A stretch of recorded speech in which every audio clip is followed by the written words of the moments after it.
Good morning, everyone. We want to welcome everyone here. We are always anxious to see what our statistics look like at the end of the year. You know, council and I and the manager always say it doesn't matter financially what your plans are, what the city is doing, if people don't feel safe in the city. So this is not only important to us on council, it's important to schools, it's important to your neighborhoods. So we are very pleased that we are now doing this annually. We're pleased that we're going to be able to be very transparent with our statistics, and we're very pleased also when there's good news about that. So with that, we're going to have the chief come up and share some of his thoughts and actions that we're doing in the city of Newport News, where, as we say, great things are happening. Thank you, Chief. Thank you, Mr. Mayor. Good seeing Appreciate you. being here today. Absolutely. Well, good morning. Good morning. I think we're all set today. I appreciate you all coming today and sort of following the mayor's lead as we talk about our story and telling our story. I think it's important that that's what we're doing here today. We're going to talk a little bit about our successes, some challenges that we have, some issues that we face. So as we go forward, I've got an opening statement that I want to go over, but as we go through this press conference and we look at our crime statistics, right, our numbers, I think it's important to remember that every incident we look at, right, every incident we look at affects or has affected an individual who is in our city, whether they live, work, or play.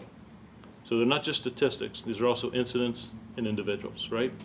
I want to thank, again, thank you all for coming today. Dr. Parker, thank you for being here. Mr. Mayor, Cindy, our city manager, Mr. Archer, thank you.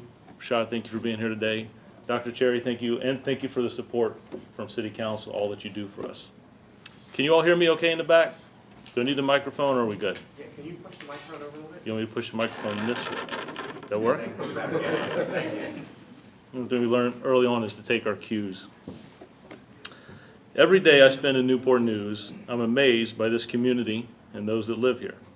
The people in Newport News are truly committed to making the city a better place to live, work, and to play, while maintaining the city's unique history, its culture, and diversity. Even more so, I'm amazed by the men and women, both sworn and civilian, of this department. Your ability to recognize the importance of community partnerships and working together is shown in your performance of your duties and passion for the proficiency that you do in this job, the commitment that you have every day to come to work. When I came here, I identified 3 areas that I consider to be major focuses for this organization: to reduce crime, to improve the health and wellness of this organization, not the bricks and the mortar, the vehicles and the equipment, but the men and women who work here, both sworn and civilian. And then to impact at a greater rate our community, and more importantly and specifically our youth.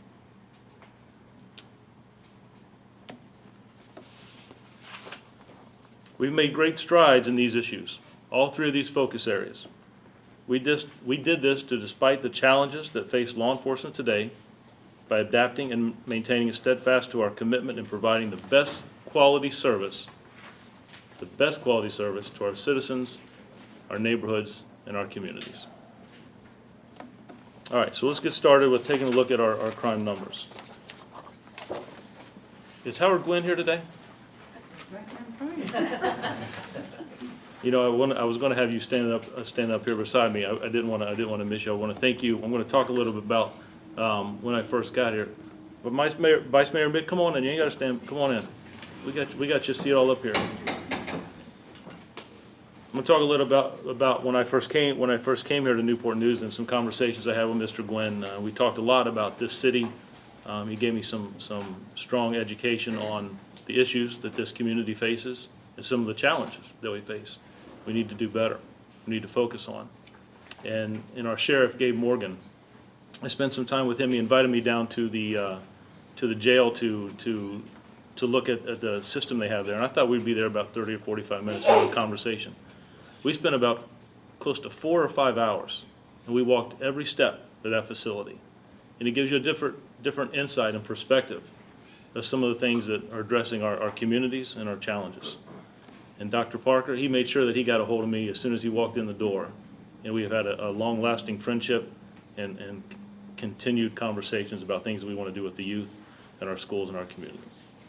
So as we take a look at our citywide year-to-date crime numbers, we had a reduction in every category of violent crime except our aggravated assaults. As you can see in the screens to my left and right and here in the middle, that we had we reduced our murder rate by almost 8%. We had 26 homicides in 2017, and we had 24 in 2018. Our rapes, we had almost a 10% decrease and a 21% increase, almost a 22% decrease in robberies. And that's very important to me because robberies are a good indication. When you look at those numbers of 243, 190 last year, that's a good indication of street level violence. When guns are at play or robberies are at play, they can quickly lead into aggravated assault, shootings, or even homicides. And we'll talk a little bit about that when we talk about our motives. Aggravated assaults is where we missed the mark. We've had close to a 20% increase in our aggravated assaults. Now, as we go forward, we're going to look at our shootings. We had 92 shootings last year in 2018, and we had 90 the year before. So I didn't see a great spike there. So what was contributed to our increase? It's our domestic assaults. Strangulation is now considered an aggravated assault. And domestic violence is an issue that plagues our city. That we have issues with that. And it's a hard crime to address because so often it happens what? Inside residence. So this is important when we talk about citizens being involved. If you hear something, to say something. But it is a hard crime. And what I see, what I've learned, Mr. Gwynn has a very strong advocate. And I made a promise to this lady that I intend to keep. But what we find is we go to the same addresses multiple times for domestic violence. Arrests are made. Most of those cases are cleared by arrest. But when we get to court, he or she will drop the charges or refuse to testify, and that causes us some concerns and issues. And we continue to go back to the same locations. So one of the things that I want to do in the future, and we'll talk about that as we get further into this presentation, is I made a promise to a good friend that we will have a domestic violence coordinator in this city that will oversee that and come up with different strategies. But I know that is not a crime that we can address and fix on our own. And we'll talk about that as we go forward. So our violent crime, we had a 4.8% increase, almost a 5% increase in violent crime in our city, and it was stemmed by our aggravated assaults. Our burglaries, a 25% reduction. 4% reduction in our larcenies, and our vehicle thefts remain the same. That led to a property crime reduction of almost 7%. So I want to hit burglaries for a minute. 825 homes broken into in 2017.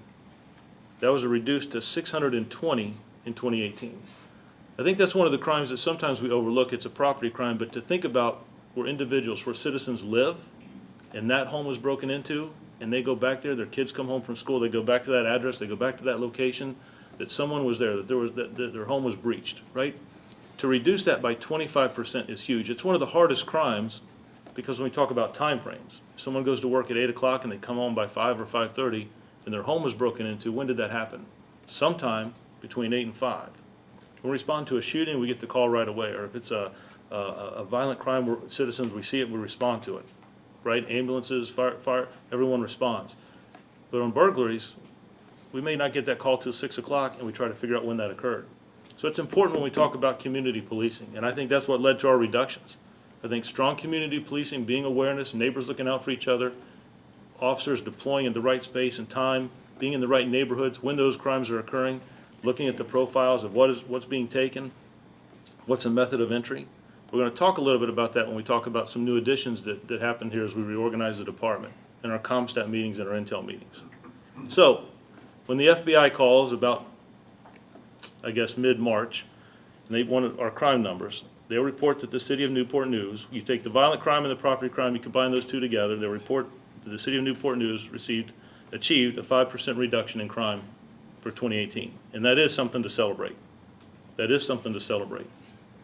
Remembering that aggravated assaults are driving us in our violent crime, we believe that that is our area of domestic violence where we can make the biggest improvements. All right, Brandon? So when we look at, I want to talk about our clearance rates because that's important as well. If we're having crime and we're not solving them, then we're having some struggles. So our homicide clearance rate, we've had 24 homicides this year.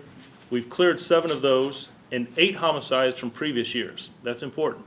We don't just stop working on homicide cases that occurred in years after. And this is where I want to talk about some conversations I had with Mr. Gwynn when I got here. We talked about homicides, and we looked at when I got here, there were 7 homicide detectives in this city. And he told me point blank that they're overworked. Because not only did they handle homicides, but they also covered all of our aggravated assaults. So we talked about, we had 92 shootings in 2018. So they were dealing with all the shootings and all the homicide cases for 7 detectives. That's a lot. National average says that a homicide detective should handle 3 or 4 cases per year because the cases are so drawn out, right? There's so much massive evidence, forensics evidence, witnesses, the interviews, right? Those are hard cases. So the first thing we did is we took a strong look at how many detectives we had, and we increased that from 7 to 10, which gives us, if we average 24 homicides, 3 per detective, right? And we removed aggravated assaults. So now we created an aggravated assault division that will handle all those shootings, a whole nother entity that will address shootings in our city, that will address those aggravated assaults. So now instead of 7 detectives that would address shootings and homicides, now we have 16. 2 of those homicide detectives, their main focus will be on cold cases, cases that have happened in years past. And that plays into the 8, it assists with the 8 other homicide cases that were solved this year. So you combine that together, the national average, the clearance rate is 61%, and we're right there where we should be. But we can't ever let that, we can't just settle at that average. I want to increase that, right? We still have unsolved cases. I feel that we have some in the pipeline that are close. We've got to continue to push forward. We need our neighborhood, our citizen support to help us achieve that. When I look at, you can see the clearance rate, rapes, we did an excellent job with our clearance rate on rapes. Most of those cases are by known parties. Most of the rapes that we have in the city are known individuals. And there's a good clearance rate, and the clearance rate is very quickly, arrests come very, very quickly in some of those cases. In robberies, we're above the national average. In aggravated assaults, we're sort of right there, 58 to 58. On the property side case, we had a 20% clearance rate with our burglaries, 20% with larcenies, and 20% with vehicle theft. So we're above the national average on vehicle theft and larcenies, and well above in burglaries. And the detectives and officers are doing a good job. I think one of the things that we did is we took some of the caseload off of our precinct detectives. Each precinct in our city has detectives that would focus on property crimes, right, or Part 2 offenses. But they're doing so many things with larcenies and auto theft, theft from building, and burglaries, and what we decided to do is lighten that load. I believe that our officers, the quality officers that we have here, can address some of those smaller offenses. And now our precinct detectives focus on auto theft, burglary, I'm missing one. Robberies. And our robberies. And that's important because we changed that this year. As we get into the precinct, we changed that. Robberies before were centralized in headquarters. We changed that and pushed that out to our precincts because I think it's important to have, the communication is so key when we talk about crime reduction and addressing crime proactively, that we took our robberies, we put them into the precincts, and now have our precinct detectives focusing on robberies, and that allows us some room to create our aggravated assault division. So kind of how we restructured and reorganized will play a role. Okay. Next, I wanted you to just kind of see, we talked about our shootings. We had 92 shootings in 2018, and we had 90 the year before. So we're not making headway there. We're kind of hovering around the same. This is an area that we're going to focus on heavy this year. It was one of the reasons we created the aggravated assault division. But when I look at where our shootings were the first half of the year and the second half of the year, we need to do a better job. This is an area that we have to focus on. You've got the 2 lines up here in the graph that you see. The blue line is 2017, and the red line is 2018. We count numbers a lot. We look at statistics a lot about what month do we see our violence, right? When is our violence occurring? You can see that in 2017, our biggest month, we had, if I'm reading that right, 16, no. Wait a minute. You guys got better eyesight than me. 16, that's right. 16 shootings. In January of last year, the first month of last year in January, right, we had 13 shootings. 13. This time already in January we had 7. As of today, we only have 1. I think the strategies that we're looking at, as I look into the second half of the year as we move and change our strategies and focus, I think we're moving in the right direction. But we've got to come out of the gate hard, and we've got to stay on those shootings, the individuals, reoccurring. Who are we taking firearms from? What areas, what neighborhoods are we recovering them from? Individuals that are arrested with firearms and drugs, Those are individuals we need to keep a focus on, to make sure that we're doing the best case preparation we can, that we'll make sure that we're working with our judges, our Commonwealth attorneys, to keep those individuals that are wreaking havoc on our citizens away. We've got to protect our citizens, and the citizens see us being proactive. They will come more forward and interact with us. They'll share information, and that's important. Right, Uganda? As we talked about that when I first got here, our citizens have got to take our neighborhoods back. But we have to do that working together. Okay. So when we break our homicides down, it's important for me to look at not only our number, but what are the motives? What are causing our homicides? In 2018, we had 24, 2 less than last year, but it's still 24 too many, right? It's still 24 too many. And I look at the motives. 12 of those are attributed to arguments. The rest, 4 are drug-related, 3 were retaliation, and 5 that are unknown. We don't have good information on. But 12 that dealt with arguments, conflict resolution, individuals that might, whether it's from social media, issues that stem from neighborhoods, that carry over, that linger, right? When we bring individuals in and witnesses and they talk about, when we break down it and get the motive of why someone decided to use deadly force, they were talking to my girlfriend.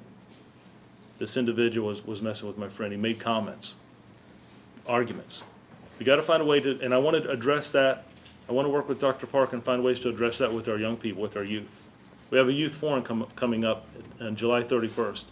We're going to sit down and I want to listen to young people of the city. I want to know how they look at their police department, how they view their city. I want them to talk to me about crime and what they think. The 2 groups that I've met already, when I asked them, do you know someone that might have suffered a gunshot wound or violent crime in the city? Most of them say yes. I want to know what they think about that, how they feel about that, what's causing it, and maybe get some ideas from them on how to address it, how to stem it, how to reduce it. Okay. So it's important to me as we talk about how we address citizens, how we work hand in hand with the citizens, how they view this department. Are we treating citizens with respect? How we would want to treat them. So we just did a little breakdown. Calls for service initiated by citizens through 911 dispatch, 85,000. Calls for service initiated by the officer marking out on an individual walking into a neighborhood, coming into citizen contacts, 75,000. And then almost 35,000 traffic stops. When you add that together, that's 160,000 interactions with citizens. It's a 450-man department, 160,000 citizens that we interact with. Out of that, 108 complaints. Now you can see the percentage, right? 0.067 result in a complaint against an officer. Lieutenant Petrosky would tell you that probably about 70% of those complaints deal with rudeness, how we talk to one another, right? But out of that, there's only about 33 that are founded to be substantiated. I think that happens for 2 reasons. One, the way we interact with citizens, constantly pushing professionalism from the top down. It doesn't just start at the officer level. It starts with me and how that flows up and down the chain, how we interact with each other, right? How we treat people. But the second is also technology. The officers here have body-worn cameras, and all those interactions, for the most part, are caught on camera. And when individuals disagree or are upset or frustrated, when we bring them in and show them that body-worn camera footage, sometimes those stories change. But I think it's important. I think it's important when we look at 160,000 citizen contacts and 108 complaints. Those percentages are good. Can we do better? I believe we can. We strive to. But I think it's also important that we keep that in perspective, the professionalism of the men and women as we interact with the citizens of our community. In fact, just yesterday, I got a letter. 3 o'clock yesterday it came in. An individual complained that he was upset about a traffic stop. He was in a hurry. An officer made the traffic stop, and he was frustrated. It was nothing more than the officer saw that he was weaving in the middle of the road. And of course he said, I wasn't weaving. But the officer didn't give him a ticket. He went in to get his vehicle checked, and something had malfunctioned in the steering. And when the maintenance, when they talked to the owner of the vehicle, they told him that, very lucky that your steering didn't go out. So he wrote a letter and thanked the officer, apologized for him being frustrated, and thanked the officer for that interaction. Those are stories that we don't always get out, but it's important. It's important the way that we interact and we treat our citizens. And I think that goes a long way as we push professionalism, as we make it a key focus point in this organization. Okay. So we look at weapons. Now this is a concern to me. Howard and I have also had conversations about the amount of firearms that are on our city streets. In 2018, we recovered 646 firearms. 646 firearms from our city. In 2017, it was 652. It's 1% change. That's not much difference. That's a lot of firearms taken off the street. And I will tell you, just in the month of January of this year, we're almost double of the firearms in January that we've taken from January of last year. I think that comes from a couple things. I think, one, that citizens are being more proactive in telling us what apartments, what houses, what locations the firearms are kept in. Officers going the next step in vehicle searches, right? A lot of firearms are recovered out of vehicles. But it's also about investigations, how we do a better job of that. From a traffic stop that may lead to simple possession of cocaine or marijuana, or an amount that's consistent with distribution, and rolling back on a search warrant from that individual who may say, I just left my house, or I'm going to my mother or father's, or I'm going to this hotel room. When you roll back on those search warrants to where they're going or where they came from, and we recover more evidence, right? More firearms. It's not just settling for that basic arrest, it's taking it to the next level. That's how we develop our people, that's how we get our community involved. And citizens watch. They want to know what we're doing. When citizens call and make a complaint, when they talk about a problem area or address, they expect, and they should, for us to take action. Not 3 months later, right? They want to see something quickly. Because if we don't show that, if we don't follow through, that same citizen that's calling and providing information, that starts to stop. And I can understand that. We push that and talk about that in our meetings. We talk about that with our recruits. We talk about that in service. That I want to take one arrest and follow it through to make sure that we don't miss any pieces. I think that's how we build trust. I think that's how we build community support. I think that's how we work together. But I do always look at how many firearms are we taking off the streets and where are we taking them from. Okay? So another main concern for us and really across this country is overdoses. In 2017, we had 123 overdoses, with 19 of those were fatal. Now in 2018, we only had 93. I say only, it is a reduction, but it's still 93 overdoses. But our fatalities were up from 19 the year before to 33. So when I look at a map and we plot not just crime numbers, but also overdoses, right? Where are they occurring at? I wish that it was in one location, one neighborhood, one part of the city where we could focus all of our resources. But as you see on this map, that they're spread out throughout our city. That means it's a Newport News problem. It's not just one neighborhood problem. But this isn't anything different than other cities across our country. Up and down the East Coast, out west, right? What are we doing to address that? The answer is not just making arrests. We have to do a better job. Prevention, starting on the front end. Those individuals that are selling fentanyl and pushing heroin or drugs in our communities, we need to address those. But there's also an issue of addiction. We have to do a better job. I've had some good conversation with Sheriff Morgan about just that. How do we get ahead of the game? Talking about drug awareness in our schools and our youth. But we need to work with human services. I think they have some good ideas. We can partner together to address some of those issues and byproducts of that. That affects not only all of our families, but it affects our communities. But overdoses are an issue that we do track and look at. Okay? So also a big push is getting out our message to the community, right? Facebook and Twitter. And there's no way that I would stand here and try to tell you that I'm well-versed in all the technology and media outlets that we have. But I have a great team. Facebook is one that we work with a lot. We just started some of our Facebook Live chats with the chief. It was very awkward for me to talk into a small box and understand that hundreds of people see it. I'm much more comfortable in a room like this where we can feed off of each other and I see reactions. If I'm boring you and you're starting to doze off, I know I got to pick it up some, right? But we work with these Facebook chats, and it's important that we get information out. And I didn't realize how many more people we interact with. How many more people are streaming and looking in the way that media is today. So today, this afternoon, we have a session where I'm going to talk about our crime numbers and challenges. And again this evening, because there's different groups that will look at it at different times. But I do look at our trends. This graph here shows from the last 3 years of how we use Facebook, our followers, the messages that we put out. And you can see that it's grown each year. And even as we go through in months. I think that we'll have a better push even in 2019. But it gives you an idea of our Facebook following and the numbers that jump. And it's a tremendous resource that we're using more and more in our agency and law enforcement across the country. But I just wanted to give you a snapshot that when we look at our data, right, we're not just looking at crime and incidents, we're looking at other things, our overdoses, our Facebook? Who's following? Who's paying attention? And what questions are asked through our media outlets? Okay? So here we go. In 2018, there were some things that as I sat down with our command staff, that we wanted to reorganize some things in our department, and we changed some things. Our ComStat meeting, we brought that back. We meet twice a month on ComStat, one from 1 to 3. And I've invited, I invite some of our city officials, the U.S. Attorney, Commonwealth Attorney, to attend those meetings. But it's kind of the precinct captain. Every crime that occurs in this city happens in one of our 3 precincts. So our ComStat meeting it's kind of a global picture of what's happening in our neighborhoods, what's happening in the north, what's happening in the central, what's happening in the south. What strategies do we have in place to address it? What are our goals and measures, and are we achieving them? So when they come back in 2 weeks and we're not seeing a reduction, we need to change some strategies. We need to do some things differently. But it's a way of holding all of us accountable to what we're focusing on and what we're trying to achieve. Our Intel meeting is the off Thursdays. That's also at 1 to 3. We meet right here. And that's more focused on individuals, a particular address. Steve is a problem. We know that he's maybe a suspect in some robberies, or the particular hotel, or this street corner, this business. It's more focused and it's ran more by detectives and what we're doing on those particular cases.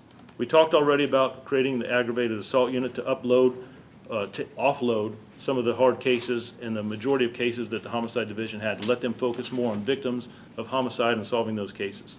We increased our homicide unit.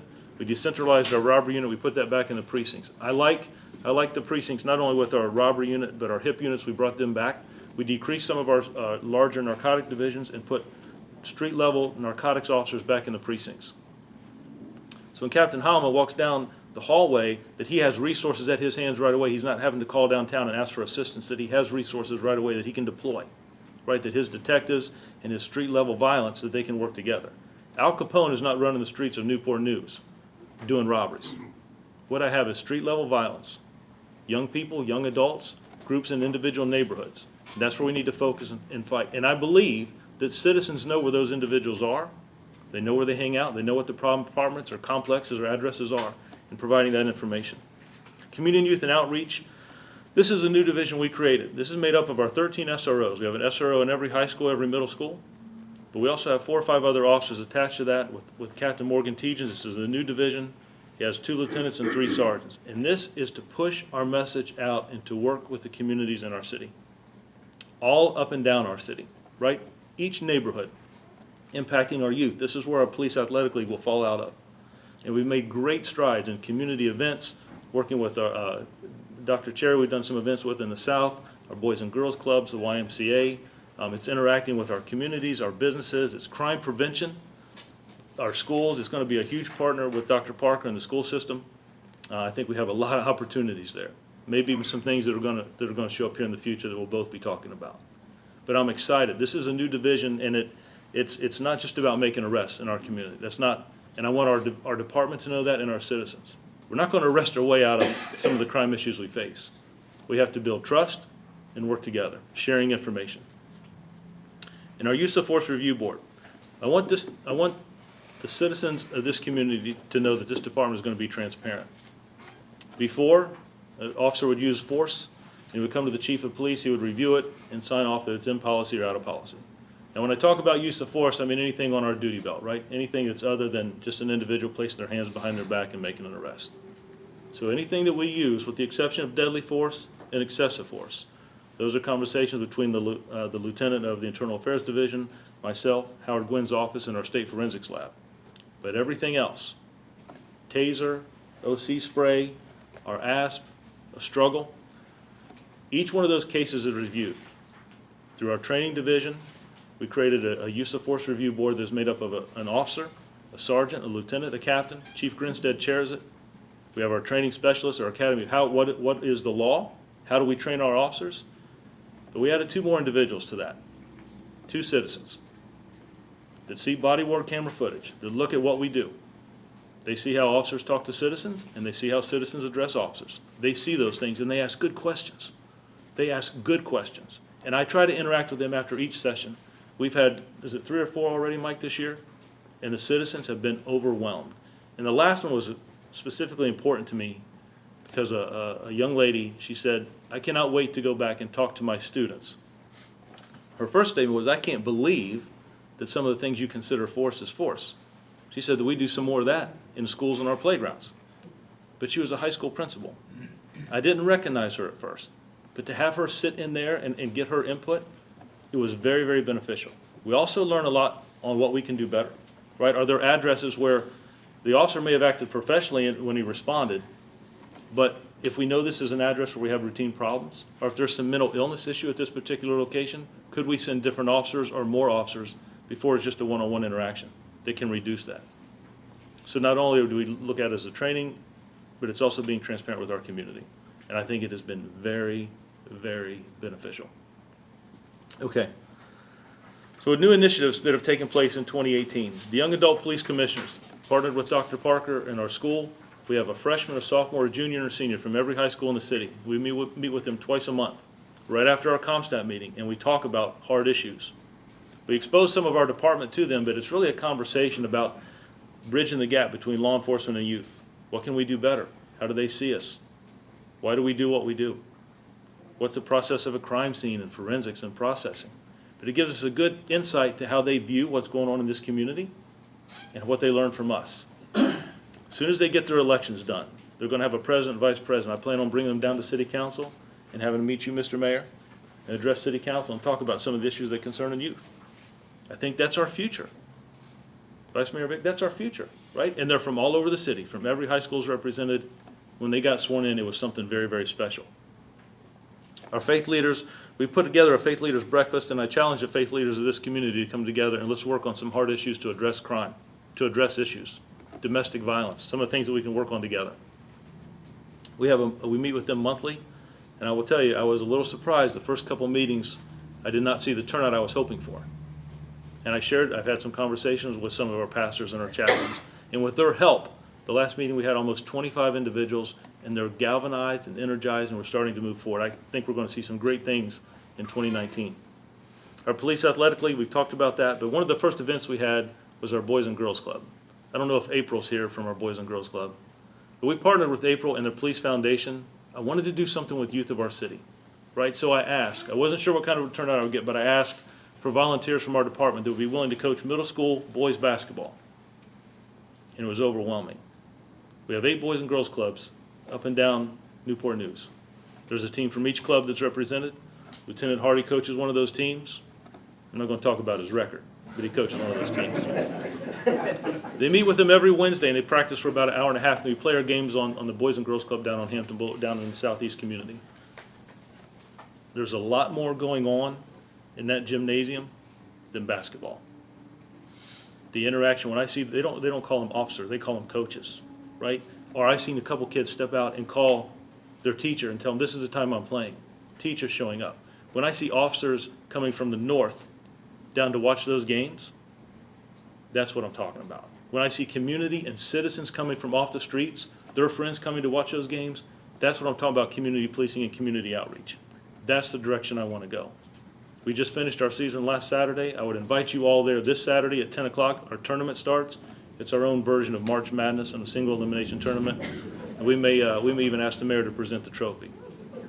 So on Monday mornings, when we come in and we talk about what happened over the weekend in our crime, I have to calm other people down talking about who scored the most points and what team is doing the best. But it is a great, great event. Community walks, we talked about a little bit. That's where the precincts kind of coordinate those, and we walk in neighborhoods where we're experiencing some issues. We know some neighborhoods that are high in crime, and we walk those neighborhoods and pass out flyers and cards with our information so they can interact with our precinct captain and know what issues to address. Our citizens on our promotional panel. We've already talked about the use of force review board, but I want to talk about citizens' involvement. Where's my friend? Dr. Ashburn. Dr. Ashburn helped us. She served on our panel. Instead of just the chief of police having an interview and making a decision, Dr. Ashburn served on our panel to help us promote the next sergeants to leadership of this organization. And Happy Witt, she sat on our panel to promote the next lieutenants. So, if you have any issues with sergeants or lieutenants, those two, you can talk to them. But they did a great job, and I will tell you that citizens bring a different perspective and ask different questions than we do, and it's important.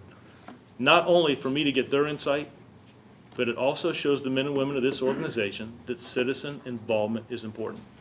As we move forward, part of the promotional process will be to bring 2 letters of recommendation from citizens, businesses, communities, high school, it doesn't matter, but 2 letters of recommendation of how citizens feel about those officers. It pushes our overall philosophy of community interaction, working with our citizens. Critical incidents walks, these are smaller walks that happen after an incident's happened. We did, our last homicide, one of our last homicides in Ridley Circle, Captain Tejan's organized a small crime walk. It had some homicide detectives, officers from the community youth, some of our faith leaders.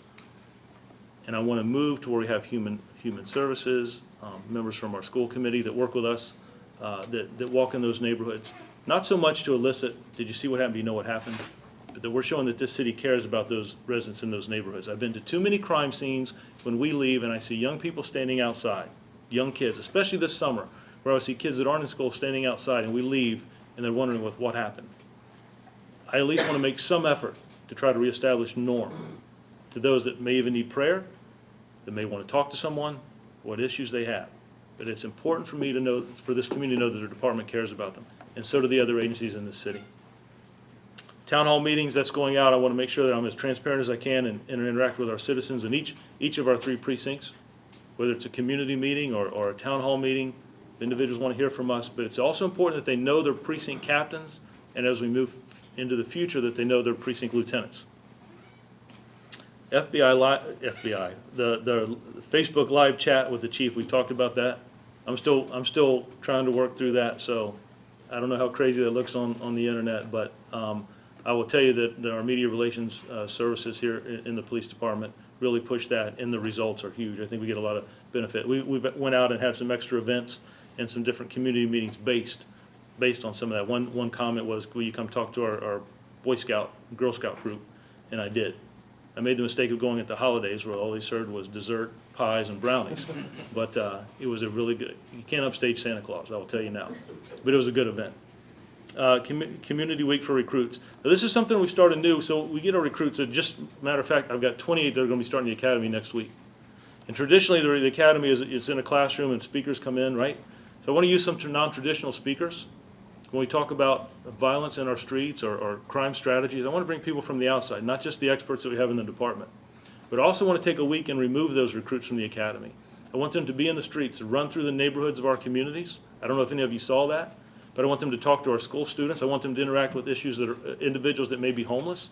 I want them to spend time at the day reporting center, right, that they're interacting with those individuals, interacting with individuals that may have drug addiction, to spend time with Sheriff Morgan at the jail, right, and to meet young people, to have conversations. These are the people that they're going to, when they come out in 6, 7 months, that they're going to be working with. These are the organizations they're going to serve. And I think it's important to break up some of that monotony and see what's going on, to not just be in that classroom. Our last thing I want to talk about is our annual report. We'll have an annual report at the end of the year. It's important for me to be able to give something to a city manager. This is what we're doing, right? That we can post on our website that this is our goals, this is what we tried to achieve, this is what we succeeded at in the past, and this is where we fell short. This is what we're going to focus on in the future. But I've got to tell our story in this organization. Too many people don't know what this department does, and there are some huge success stories. I was blessed. I was blessed when I was picked to be the chief of police. I inherited a fantastic organization and some talented people. But I have got to do a better job of getting the good work that these officers do, sworn and civilian both, out into the community. That's why we're playing basketball with kids, right? To build community support and showing citizens that it's not just about making arrests. Law enforcement's changed a lot in the last 25 years. It's changed a lot. And as we move forward, I've got to do a better job of marketing this department and at least opening the door so people see what we're doing. We try to do that with our social media, our chats, what we post on the internet, our community meetings. But I set the tone for that. And I've got to make that a strong philosophy and push for this organization. You see some of the pictures there at the bottom. That is how we will change things in our communities, is community interaction. Okay. As we finish up here, I want to talk a little bit about our partnerships. This is huge. We know that we can't address all the issues that happen in this city. We can't solve them all, right? We have to have a strong partnership. Our city manager talks about that all the time. What can we do together to work together to achieve the same goals that we're trying to reach? We have a strong partnership with our city administration, our police foundation. Amanda's here. She does a great job. She supports the events. We just met 2 weeks right before the holidays and talked about what we want to do in 2019. Our human services, the fire department. I don't want to read all these to you. We've talked about the sheriff's department already, our Commonwealth attorney, and our schools. But also Redevelopment Housing Authority. We're going to have a strong partnership with them in 2019. Some of the areas that we're going to talk about, we're going to focus on as we move forward. Of course, our state, local, and federal partners. But as the screen I'm looking at to the right, I guess it would be your left. These are areas that may be not non-traditional that we're going to utilize to help reduce crime and build support in our communities. The Boys and Girls Club, the YMCA, Riverside Hospital, Ferguson, CNU and Cannon, Huntington Ingalls Industries, great supporters of the department. The clergy, our faith leaders, and the day service, the day reporting center. We're going to work and interact with what we can do better. As I move forward, that would be one of the things I would like to see a couple officers in this department dedicated to addressing the issue of homelessness. What resources? How do I get people hooked up to the right resources, right? How do I get them to the right place where they need to be? Those are things that I want to do as we move forward. But these partnerships is what allows us to have the successes that we have. These partnerships is how we rely on each other and think about outside the box thinking, better ideas. The Boys and Girls Club might have a better idea of how we can reduce some of the crimes in some of the areas, how we interact with our youth. The YMCA might tell me how to give me some good ideas about addressing domestic violence. It's not just going to be solved inside these walls at police headquarters. I believe that all these individuals, all these partnerships bring a valued relationship and ideas to our organization. As we move forward, our goals for 2019 is to continue to build and support our police athletic league. Mediation sessions. I want to touch base on this. We talked about what the majority of the complaints that we get. It's rudeness, right? How we talk to citizens. Sometimes we get frustrated. Citizens get frustrated. And most of that's captured on body-worn camera. But I had a situation just before Christmas where I had a young man that was stopped by an officer. We'd had a homicide around the area of 22nd and Oak. I had a young man stop by an officer. It was a good stop. They had a good conversation. The young man recorded it on his cell phone device. So we know, believe me, all my officers know citizens have cell phones, right? We all know that. Because a lot of times, before they do a report, it's broadcast on social media. The young man took it home and showed it to his mother. She put it on Facebook, and there were a lot of comments about that stop. I had a good conversation with the city manager about that, and I reached out to the mother. In fact, Lieutenant Petrosky and one of his partner sergeants went with him to talk to Mom. Mom and son never made a complaint, but it was important to me that they were bothered by that stop. They went and talked to Mom, and Mom, I asked them, ask her to come downtown, I'd like to talk to her, if she's willing. And she agreed. She didn't have transportation, so they went back and they picked her and her son up, and they brought them down to police headquarters. And I also had the officer set in on that. I met with his captain, Chief Grinstead. We had a good conversation. We mediated that. Am I saying that right? Mediated that. That officer was able to explain, this is an area that we're patrolling. This is a neighborhood where we have issues with violence. We just had a homicide 2 weeks ago. We're interacting with individuals here. We are going to decrease crime in this city, and that's why the issues, I won't go into the reason of stop, but there was a reason for the stop, right? Some movement, some motions. And the young man said, I did make those motions.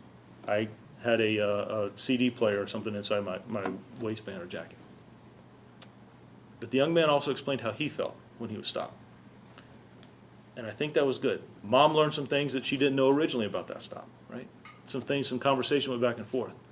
But here's what was amazing about it. The young man shook the officer's hand at the end of that conversation. And Mom, she got teared up.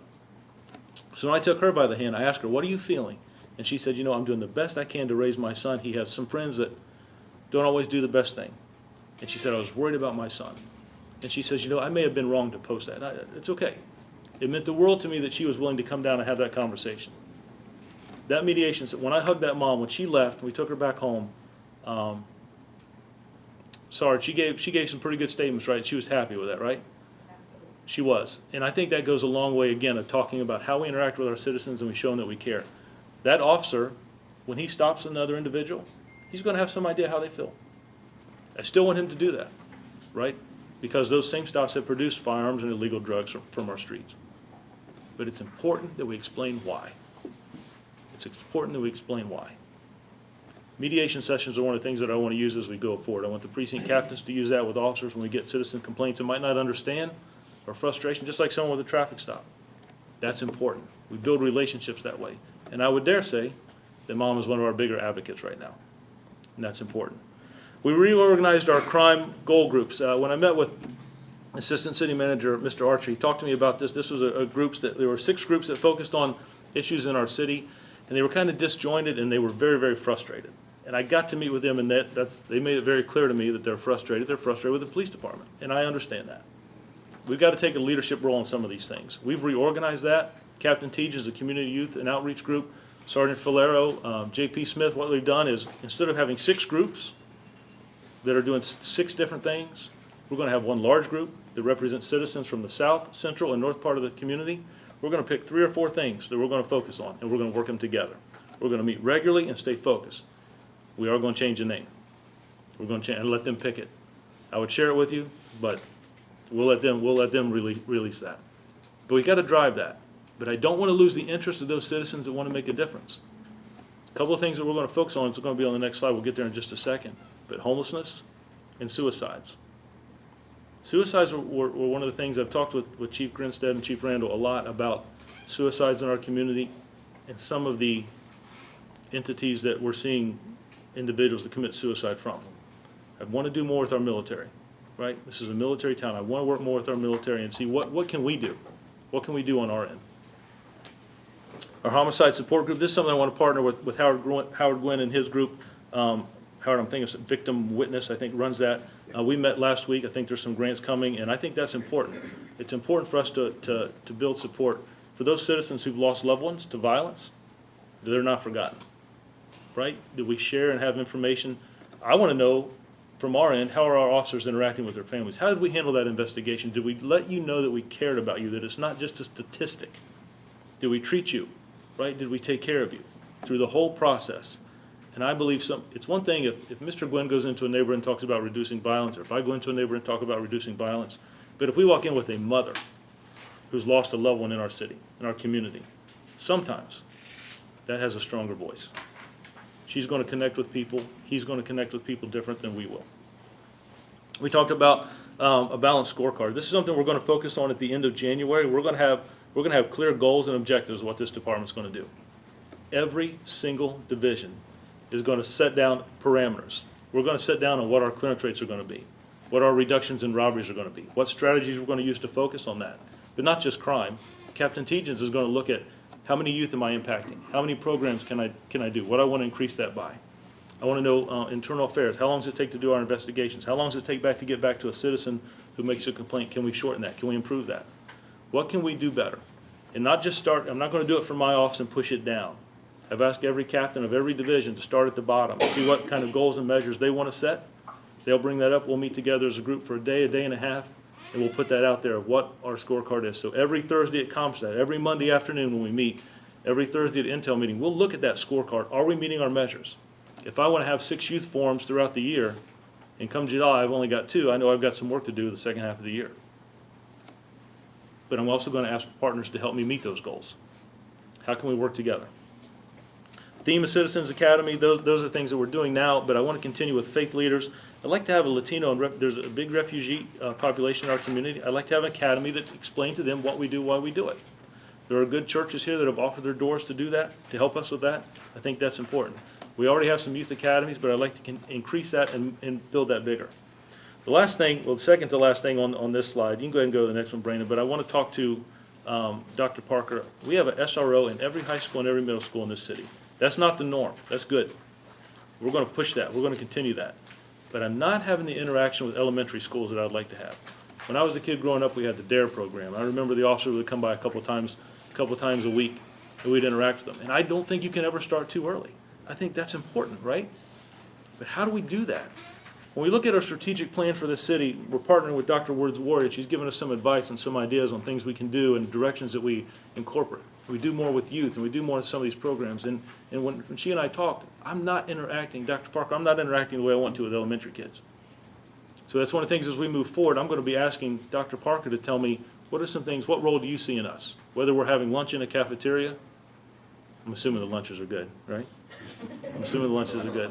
Whether we're having lunches in the cafeteria or reading books at the library. Over the summer, I got to visit one of the elementary schools and read Berenstain Bears. I don't think those kids listened one bit to the story. They were asking questions about dogs and all the stuff we do. Can you turn the lights on? But it was good to interact with them. But I want to do more of that, right? I want them to see us as people who care about them. So in 2019 areas of focus, of course, we've talked about our homicides and our shootings. I want to do a better job with domestic violence, our homelessness, our overdose, and our suicides. Those are issues we're going to find ways, creative ways, to address. And the last thing I want to talk to you about is when I look back, we looked at some of the lighting issues in our community, when we looked at crime reporting in our issue, when I looked at violence in our community over and then we increased it to a 5-year period. There were 3 neighborhoods that kind of stood out. 3 neighborhoods that always continued to be. These 3 neighborhoods we are going to have a yearly focus on from January 1 to December 31st. Courthouse Green, I met with that group the other day. I expected myself and Captain Delskowski were there. I thought there would be maybe 5 or 10 people. I bet there were 30 people cramped in that apartment. And they were fired up. They want to change their community. They were fired up and excited to change their community. Ridley Circle and Marshall Courts are the other 2 that we're going to focus on every day in this department. Every meeting we have, there's going to be a report out of what is every division. Not just what are the precinct captains doing in those neighborhoods. What is Captain Teagens' community youth group doing in that division? What are we doing with the kids from those neighborhoods? Captain Franklin, what are we doing with our narcotics division there? How many guns are we seizing from that location? What are we doing with our schools that those children go to school at? How are we partnering together? We're going to focus on those 3 neighborhoods. And I believe when we stand here at the end of the year, this time next year, and we talk about crime, that not only will we have a reduction in those neighborhoods, not only will we see a difference in those neighborhoods, that we'll also see a reduction in crime in our city. So before we go, I think the next slide is just going to be open up for a little bit of questions. I don't want to take up too much of your time, and I appreciate that you all came today. But as we close, in 2019, we're going to focus on improving our clearance rates. We're going to increase the resources for our special victims unit. I made that commitment, Howard, to a very, very special prosecutor, and we're going to do that. We're going to get a handle on the domestic violence. We're going to do a better job. We're going to create our police athletically, continue to build that, and find ways of working closer with our homeless communities. We're going to work with our community partners to help address our opioid epidemic. Now, again, we talked about that we saw, although overdoses were down, fatalities were up. They increased. These are just a few areas in 2019 that we want to focus on. And we'll continue to hold regular department open forums here where I speak. I think communication in any organization is hard. So when I have an open forum and I invite officers from every part of the city to come in, and I try to answer their questions the best I can. Sometimes I don't know them, right? Sometimes it's, can we buy different cars? Can we do this? Or but when we look at our facilities, when we look at crime, when we look at promotions, those are questions that individuals want to, and I want to be as open and transparent as I can. But the same thing with our communities. I'll continue to have open meetings with our communities and organizations so they can address this police department, their chief, and their concerns. I think that's important. Challenges for law enforcement in this profession continue to grow and demands increase. I recognize, as we all do, that we can't solve these problems alone. Earlier I discussed how important the partnerships are for this organization in this community. There's a key focus area as we move forward. We may not always agree, but our communities and our neighborhoods, and to improve the quality of life, we all have to work together. Let me say this. We will make mistakes. We don't always get it right. At times, we will fall short. But we have done better today than we did yesterday. And we will do better tomorrow than we're doing today. Perceptions change.